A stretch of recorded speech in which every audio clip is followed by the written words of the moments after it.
Jaringan Keilmuan di Nusantara. Topik ini akan membahas hubungan antara istana sebagai pusat kekuasaan dan pendidikan. Istana mendanai kegiatan-kegiatan masjid, mendatangkan para ulama pribumi atau dari mancanegara. Para ulama ini kemudian menjadi pejabat istana atau mengajar di masjid-masjid kerajaan atau kesultanan. Para sultan dan pejabat tinggi juga menimba ilmu dari para ulama. Kerajaan Samudra Pasai menjadi pelopor pendidikan di Nusantara. Kemudian diikuti Malaka sebagai pusat studi Islam. Perpustakaan ada di istana untuk menerjemahkan kitab dari bahasa Arab ke bahasa Melayu. Banyak ulama dari mancanegara yang mengajar di Malaka telah menarik para penuntut ilmu dari berbagai kerajaan Islam di Asia Tenggara untuk datang. Sunan Bonang, Sunan Giri, dan tokoh lainnya pernah menuntut ilmu ke Malaka, lalu mendirikan lembaga-lembaga pendidikan Islam di tempatnya masing-masing.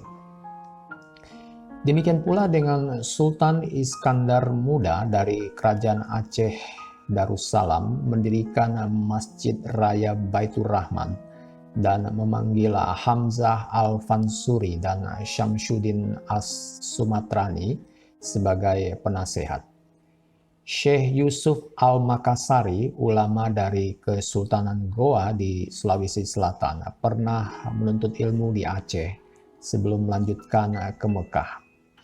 Melalui pengajaran Abdul Rauf As-Singkili telah muncul ulama Minangkabau yang terkenal, Syekh Burhanuddin Ulakan, dan ulama Jawa Barat, Syekh Abdul Muhyi Al-Garuti.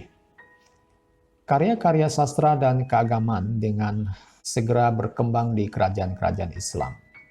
Pada abad ke-17, Banten sudah menjadi pusat ilmu pengetahuan Islam di Pulau Jawa. Kesultanan Palembang memiliki banyak ilmuwan yang melahirkan karya-karya ilmiah keagamaan seperti ilmu tauhid, ilmu kalam, tasawuf, tarekat, tarikh, dan Al-Quran.